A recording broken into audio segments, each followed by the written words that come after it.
ரத்தினபுரி கபுகஸ்தன்னை யுவதி மரணத்துடன் தொடர்புடைய சந்தேக நபர் கைது. ரத்தினபுரி கபுகஸ்தன்னை தோட்ட யுவதியின் மரணத்துடன் தொடர்புடைய சந்தேக நபர் அடையாளம் காணப்பட்டு கைது செய்யப்பட்டுள்ளதாக ரத்தினபுரி வேவல்வத்தை போலீசார் தெரிவித்தனர். கபுகஸ்தென்ன கீழ் இரத்கங்க பிரிவைச் சேர்ந்த மோகன்ராஜ் பேபிஷானி என்ற யுவதியின் நீர்த்தக்கத்திலிருந்து கடந்த சனிக்கிழமை மாலை சடலமாக மீட்கப்பட்டார்.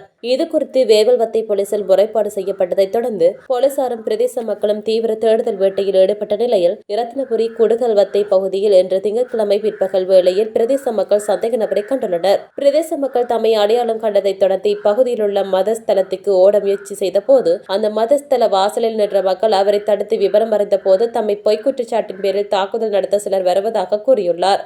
இதன் பின்னர் உண்மை நிலை அறிந்து சந்தேக நபரை மதஸ்தலத்துக்கு வருகை தந்தவர்கள் இரத்தினபுரி போலீசாரிடம் ஒப்படைத்தனர். அதன் பின்னர் சந்தேக நபரை வேவல்வத்தை போலீசார் கைது செய்து இரத்தினபுரி நீதவான் முன்னிலையில் ஆஜர்படுத்துவதாக கூறுகின்றனர்.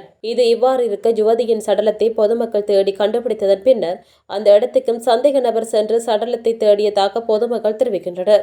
சந்தேக நபர் அணிந்திருந்த ரப்பர் செருப்பு இறந்த யுவதியின் சடலம் கண்டுபிடிக்கப்பட்ட இடத்தில் கண்டறியப்பட்டுள்ளதை தொடர்ந்து சந்தேக நபர் அடையாளம் காணப்பட்டார். இப்பகுதி தோட்ட மக்கள் பகுதியில் இந்த சம்பவம் பெரும் அதிர்ச்சியையும் சோகத்தையும் ஏற்படுத்தியுள்ளது.